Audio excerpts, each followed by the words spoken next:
Now, on 105.9 FM and streaming worldwide on the WMAL app, O'Connor and Company. 8:07 now on O'Connor and Company. A very busy Wednesday morning. Make sure you subscribe to and download our podcast so you don't miss anything, because 3 hours have just gone by like that. Coming up in 30 minutes, Tom Neumark, an activist parent out in Frederick County, wants to let you know about a rally on behalf of parents' rights and how the school board out there is trying to keep you out of the conversation about your kids. That's coming up in 30 minutes. Right now, I'm Larry O'Connor with Julie Gunlock. Good morning, Julie. Good morning. Joining us is the fine senator of the Yellowhammer State, thank you very much, Alabama. He is Senator Tommy Tuberville, and, of course, Senator, Coach. I'd love to talk to you about how the college football season is shaping up, but we got some other important stuff going on right now in our country. Thanks for joining us this morning. Good morning. Thanks for having me on, and it was great to hear you talk about school boards. I grew up in education, the business, and we don't get our school board straight. Nothing else matters because they're the ones that educate their kids. Yeah, tell me about it. And it also speaks to sort of the cultural values that we as a nation embrace. And I think that it's all sort of coming to a head right now with the president's interest in utilizing federal law enforcement and even the National Guard in some instances to help shore up the major criminal problems that we're seeing in America's major cities. And it all sort of galvanizes around this horrific story out of North Carolina. There's a lot to get to, but I know you've got your own horrible story on the campus of Auburn where a professor was murdered violently by a career criminal. We've spent years being lectured to about the systemically racist criminal justice system, and policies have been put in place, Senator, that have undermined law and order and safety. We don't have to take this anymore, do we? No, we don't have to take it. We better start stepping up and speaking out because we have a huge mental illness problem. We have a huge problem with addiction to drugs, alcohol, and other things. We have a problem with subsidizing mothers and minorities of hey, we'll take care of your kids, your fathers, they can go out and do what they want to. 75% of minorities do not have fathers in their homes. That's a huge problem. But we fail to address that. Nobody wants to talk about it. They want to just talk about budget or whatever, and President Trump's exactly right. Why in the world do we have to send National Guard to the cities that have police? Well, I'll tell you why. Because the Democrats for years now have said, hey, let's defund the police. We don't need law and order. We can handle it ourselves. It is a total disaster. It's going to get worse, but for some reason, politicians don't want to talk about it because it might cost them a vote. Well, everyone wants to talk about the supposed, mental illness of these people. They're letting them out. We have a problem with judges in this country letting these people out, and they live among us. And then you see this young girl attacked. He might have been mentally ill. I don't know, but he was incarcerated. He was arrested 14 times. Well, and his brother is a career criminal, and his father was a career criminal. I mean, that speaks to something bigger than mental illness. Well, we have a swinging door problem when it comes to mental illness.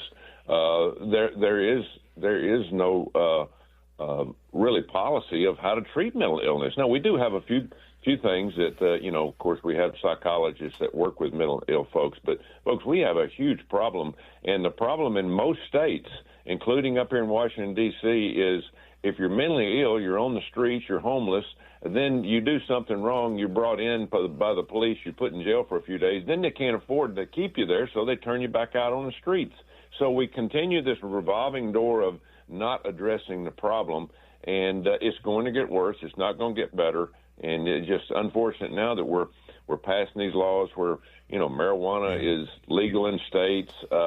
We just keep adding on to the problem and not solving the problem. Well, Senator, I appreciate you lending your voice. This is a conversation we're going to be having nationwide and are engaged in right now, and I know that your colleagues on Capitol Hill are going to want to engage in it as well. Let's pivot a little bit to the big news that you got last week where the president has awarded the new Space Force headquarters to, obviously and appropriately, Huntsville, Alabama, a long history of sending men into space and the America's space age. Huntsville was a big part of it back in the 60s. Can you first of all, congratulations and great for your state. But when Biden sent it at Colorado Springs, and I think it was based on, the Air Force Academy is there. But was that to punish your state? Was it to punish red Republican states in the South? Well, it was to punish the country, to be honest with you, because what happened is 66 cities and communities vied for this Space Command to be put in their city, and Huntsville won out going, and it was awarded. President Biden gets elected, and it wasn't him, but somebody behind the scenes said, no, we're going to leave it in Colorado Springs. Now, they weren't in the top 5. We're way behind in space. China's kicking our ass, and we're just going to leave it there. They have no security there. They were spending millions of dollars of trying to keep it secure when it would already been secure behind the wall at Redstone Arsenal in Huntsville. But people don't realize, here's what Space Command is. It's not really an arm of the military. It is the part of a command that says, listen, whether you're Army, Navy, Air Force, Marines, NASA, whoever sends something into space, we control it. And President Trump was smart enough to years ago say, we got to have something like this because the next war is going to come from space, a big war. And he's exactly right. And we've been fighting these useless 20-year wars over in the Middle East, wasting trillions of dollars. And the Chinese, North Koreans, and the Iranians and Russia are just kicking our butts in space right now. Thank goodness to Elon Musk and some of these privatized people, because the government we have not really got into the satellite business at all, but we better had. And because of Space Command, now I think we'll have an opportunity, to try to catch up and but it's going to cost us a fortune. Yeah. Hey, Senator, now that you're back in session, things were a little lively last week with the hearings with Secretary Robert F. Kennedy Jr. I know that you're a big supporter of the Secretary of Health and Human Services, but some of your colleagues, Republican colleagues, were pretty critical of some of the moves he's made having to do with vaccine policies. Yeah, and I gave a speech on the floor yesterday criticizing everybody that went after Robert Kennedy because he studied this for years. Why would you go after anybody that's trying to make our country's food and our medicine safe? Why would you do that? Why would you not help? Why would you criticize? Because they're taking money from Big Pharma, and Big Pharma controls a lot of things that goes on in this country. And so Robert Kennedy he's spot on. The whole COVID deal was a huge lie. Okay, now there was COVID, but we were totally involved in that from North Carolina to Wuhan. Then a vaccine comes out, and unfortunately, a lot of us took that vaccine, and it has affected a lot of people. And so he's just trying to get to the bottom of it. Why are we against him trying to make sense of what really happened during COVID so it might not ever happen again? But we got people fighting him right and left. Republican and Democrat doctors on the committee go after this guy? Come on, give me a break. All right. Well, I know you're you like your home state football teams, but do you have any comment on how Navy football has started 2-0 and looking pretty damn good there in the American? Well, yeah, I'll tell you, I'm on the Air Force board. President Trump put me on the board there because of all the DEI. Air Force has got a lot of DEI and woke problems. The Academy, Navy's got some. Army's got some. We're trying to get rid of that, but I'm real proud of. Sports is something in this country that everybody can talk about and be on the same team with, and sports is so important. But now we're letting transgenders play in sports. Are you kidding me? Well, not on the Navy football team. Maybe Air Force has that situation, but not Navy. Well, yeah. Well, it's not going to happen under President Trump's watch, and hopefully we'll continue to have that control, for many, many years. But you're going to come to Annapolis for the Air Force Navy is in Annapolis October 4th. You're going to head up there for the game.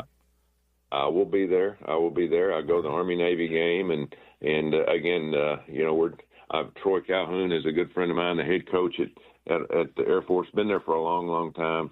But thank goodness for our academies. But that's where our leadership starts. And of course, the Biden administration wanted to infiltrate the academies with all this woke nonsense. But it's almost, I can't say it's all gone, but we're working to get it out. This conversation brings to mind, this is embarrassing, Senator. I'm sorry for raising it, but we spoke before the Air Force Navy game last year, and we had a bet about that involved Conecuh sausage from Alabama, and I'm pretty sure Navy came out on top in that game. So I'm pretty sure you're right. I haven't gotten that sausage yet.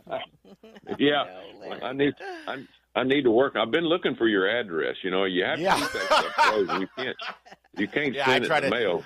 I try to stay off the grid. All right. Well, you know what? We'll tailgate up in Annapolis, and you can bring some sausage for the charcoal. Yeah. All right. We can do that. We can do that because our post office seems to lose things in the mail. So I'd hate for that to happen. Yeah. Thank you, Senator. Take care. All right. Thank you, guys. Don't be a stranger. WMAL, making sense of the news. Live from the Home Paramount Pest Control Studios. Home Paramount, the leader in pest control since 1939. Conecuh sausage and Maryland blue crabs, just covered in Old Bay. That's going to be our tailgate. Just saying. I'm trying to avoid talking about this story because I've been affected by this murder on this North Carolina train, especially after seeing the full video yesterday. And yeah. I mentioned earlier in the program, I actually had a nightmare last night about my own daughter because I mentioned it on the air. Over the July 4th weekend, she was visiting her new husband down in Dallas-Fort Worth area. And Meredith and I, with our son EJ, were in Oklahoma City, and she had her husband had to go back to Camp Pendleton, so she hopped on a Greyhound and rode from Fort Worth by herself to Oklahoma City. And I picked her up around midnight at the bus depot, and to me it was like, yeah, she's a go-getter, she's self-sufficient, she's in the military, and she's squared away. No, my daughter's a victim. She's a potential victim. All of our daughters are targets. And look, they're sons too. I had a lot of nightmares during the Daniel Penny story because I have 3 truly Boy Scouts who would think of it as their duty and as good human beings to come to the rescue, to go to the rescue of someone. Yeah. And so I worry about them too. But I also look, there's plenty of men who've been assaulted on these trains as well. But yes, certainly these young girls, and particularly this young girl, it was particularly vulnerable to this. It is horrifying. I don't blame you, but I think all parents out there look at this and just feel squeamish, feel sick to their stomachs. We try our best to sort of, we are observers of the news. We analyze it. We give our perspective. And yes, we have the freedom because we're opinion journalists and we're able, as broadcasters, to be able to bring our own personal reactions to the news. We're lucky that we're able to do that. I don't know how how a straight news journalist who has just got to report the facts about a story like this can do that. How can you not be emotionally moved by that? And I try not to personalize these things. But if you see this and you're not affected by it, there's something wrong. And we got to do something. Chip Roy, by the way, Congressman of Texas, Republican from Texas, yesterday on the House floor was magnificent, especially calling out his colleagues across the aisle who have championed policies that have led us to where we are right now with regard to violent crime in our cities. Take a listen to him. How many of my colleagues come to the floor of the House wearing a blue and yellow ribbon or a blue and yellow pin? And they wear it for show. And they wear it to pat themselves on the back. And they wear it to seem like they're the ones with a heart. When other people question whether we should fund endless war. But they wear it to say that they care. But where were they when Irna Zarutska was being brutally stabbed in public transit in North Carolina? Where is the media who were outraged when Daniel Penny, a Marine, stopped a violent offender on a New York subway and then was the one being charged and prosecuted for a crime? Would that Irna Zarutska have had Daniel Penny sitting next to her so that she wouldn't lose her life as a refugee from Ukraine, coming to supposedly the freest and strongest and greatest country on earth, just to be brutally murdered because feel-good radical liberals with their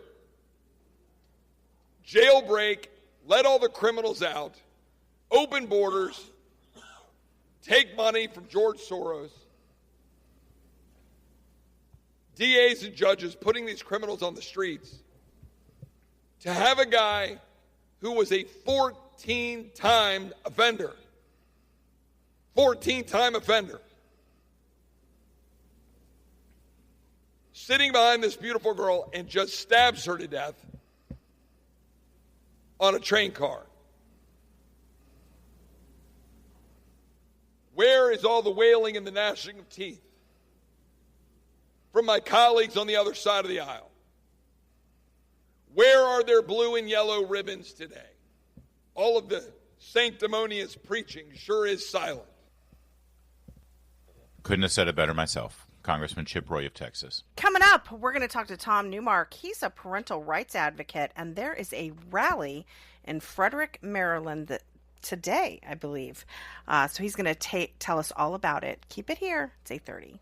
WMAL-FM, Woodbridge, Washington, a Cumulus media station. Making sense of the news. News Talk 105.9. News now. Now on 105.9 FM and streaming worldwide on the WMAL app. O'Connor and Company. It is 8:37 on this 10th day of September. Thanks for tuning in to O'Connor and Company. Here we go, Julie Gunlock. You ready? You buckled up? I'm all there. There we go. Let's get to it. Tom Neumark is an advocate for parents' rights. Why we need advocates for parents' rights is a whole other discussion, but we do because your school board system, your local city councils, your state and federal representatives, if they're of one particular political persuasion, they are trying to undermine your rights as a parent on a daily basis. And it's happening right now. Ground zero is Frederick, Maryland. And Tom is here to tell you all about it. Tom, thanks for joining us. Oh, thanks for having me. I really appreciate it. It's a big day for us. Rally today. Yeah, let's talk about it real fast. It's 5 p.m. It's on East Street in Frederick, Maryland. Is that right outside the where the school board will be meeting? Yes, sir. Right outside the school board, hoping to have a good crowd wearing green and asking for our rights back as parents. Wear green. This is the Better Maryland Schools Rally, September 10th today, 5 p.m., 191 South East Street, Frederick. All right, so what's going on with the school board? What are they about to do? So they're about to revise their policy on transgender, kids that believe they're transgender, and they're not really revising much. They're doing one good thing, which is they have proposed not requiring kids to call their kids by their preferred pronouns if they don't believe in that. So that's good. That's a free speech issue, and that's great they're recognizing it. But they're still letting boys be on girls' sports teams, enter their locker rooms, and changing areas, and keeping secrets from parents. If their child is being transitioned at school, you may never know if your child doesn't agree to tell you. Tom, real fast, are they aware that they are going to lose federal funding through the Trump administration's executive orders here through the Department of Education if they go forward with this? I think they're aware and don't care. Many of us have sent letters to them saying, look, you're going to lose this funding. Don't do it. It's wrong anyway, but it's actually having a consequence for you. They don't seem to care. I definitely feel this as an Alexandria mom who used to have my kids in the public schools here, that we have the same issues. We deal with the same issues. What is the makeup of the parents there? Are they, obviously there's enough that object to this, but are there supportive parents? Are there parents that want this to continue? Or is this school board sort of rogue and going out on its own? No, there is a group of parents. They're a minority, but they are very vocal, and they show up and they say, yeah, please, don't tell us what's going on with our kids. Please have boys and girls bathrooms and sports. There are some true believers out there. It's not the majority of parents, certainly nationally. I don't even believe in Maryland. About 80% of parents on the sports issue recognize that it's unfair, and I can't believe that of all the things they're changing, that one's not up for consideration. They are not going to change the sport. And it's like 80% of the public agrees with this. They're going to go the other way as a school board. We're speaking with Tom Neumark, and there is a rally today at 5 p.m. in Frederick, right before the school board meeting. Will you be able to speak at the school board meeting, or are they trying to silence any dissent? Yeah, they've changed their public comment policy, and they're thinking about changing it even more to make it more difficult for parents to speak out. I did register to try to speak at the board meeting. I was not selected this time. It used to be first come, first serve. Now you get to be selected. So I was not selected. I don't know what opposing voices to them were selected. It's not public information at this point. So, yeah, it's a real challenge. They're kind of tightening the noose on this because I think they know they're losing, so they're looking to change whatever they can change. Yep. You know, Tom, we see that a lot in Loudoun County and also Fairfax County where they do this kind of lotto, and then there'll be 5 public comments. They only choose, 5 or 6, and 1 is against the school board and the rest are supportive. So we've seen this across the board in Virginia as well. But I'd love for you to kind of talk about, there's this weird thing that's happened in the last couple of years. The school boards, they're like a corporate board, right? They're supposed to be in charge, and they're supposed to be sort of the boss of the superintendent, and they're supposed to be advocates for parents. That's been lost recently, I think in the last decade, where it seems like the school board is entirely on the side of the superintendent or the school, and they have no regard. In fact, they have disdain for parents. Talk about that change, what you've seen in the last couple years. We've seen the same thing. It's really been accelerated in the last couple of years. It's always been there, but it's really been accelerated. They just do what the superintendent wants, and they don't realize they're the employer of the superintendent. They're the boss. Yes. And they need to represent us, but they don't care. In fact, we've had people say from the dais, Board of Education members, well, you're not our bosses. The state of Maryland's our bosses. So what's the point in having an elected school board if the state of Maryland is just going to go and boss them around and they don't feel like parents really should have a say? It's a real problem. In Maryland, we actually have a state superintendent who just acquired the power to dictate to local districts what curriculum they teach, including sex ed. So she can dictate. She's the only person in the state. She can just dictate to every local district what they teach. And this was all because in Carroll County, Maryland, the school board there decided to offer a more traditional health ed curriculum that wasn't controversial. It reflected traditional values, and the state said, we can't have that. So they tried to pass legislation for it, and what it ended up being was the state superintendent can dictate that they not teach that course. Terrible. They are obsessed with sex, with gender, with sexual acts, with and CRT and racial division and political activism. Meanwhile, in 2009, 8th graders in Maryland outperformed the national average in math scores. And by last year, those same 8th graders showed one of the largest drops, and they are now only a quarter of Maryland 8th graders are proficient in math. Proficient, forget about excelling, only a quarter. 3/4 of Maryland 8th graders are not proficient in math. And yet they spend all of your time at these board meetings about what's between the kids' legs instead of between their ears. It's crazy. It's crazy. Where's the sense of urgency about improving academics? It is not there. They're not interested in that. Because they're obsessed in prepubescent sexual identity. It's absolutely a scandal. Tom Neumark, representing the parents of Frederick County, out there for a rally. Show up, wear green, 5 p.m., 191 South East Street. Where's the best place to get information? The Facebook page? Yeah, exactly. Facebook page and bettermarylandschools.com. Yep. Thank you, Tom. Appreciate you being out there. Thank you so much. On this. It's 8:44. You bet. WMAL's Vince Colonnese, weekdays at noon on 105.9 WMAL, making sense of the news. This is all wrong. I shouldn't be up here. I should be back in school on the other side of the ocean. Yet you all come to us young people for hope. How dare you? I miss her.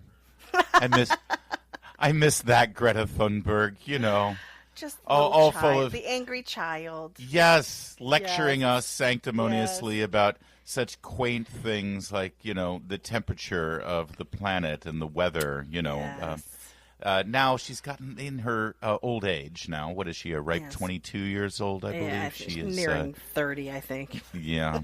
How dare you? Yeah, she's not quite that old.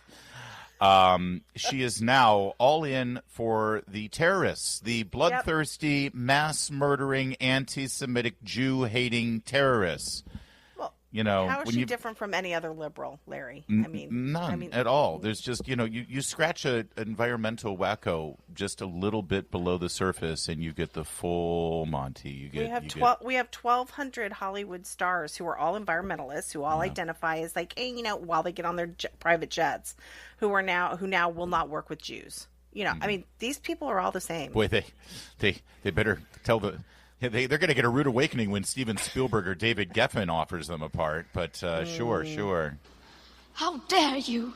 All right, so Greta has now joined a flotilla, another flotilla. This one has been trekking across the Mediterranean on their way. One of them left and had to turn around, do a U-turn, and go right back to port because there was some problem on the boat or something like that. Anyway, this flotilla has been going, and then there were reports yesterday that there was a drone strike off the coast of Tunisia that they were blaming on Israel, of course. And the drone strike had shot the boat and set the boat on fire, and they were trying to murder Greta, and it was awful. It turns out security camera footage on the deck of the boat show a different story. No, there was no drone strike.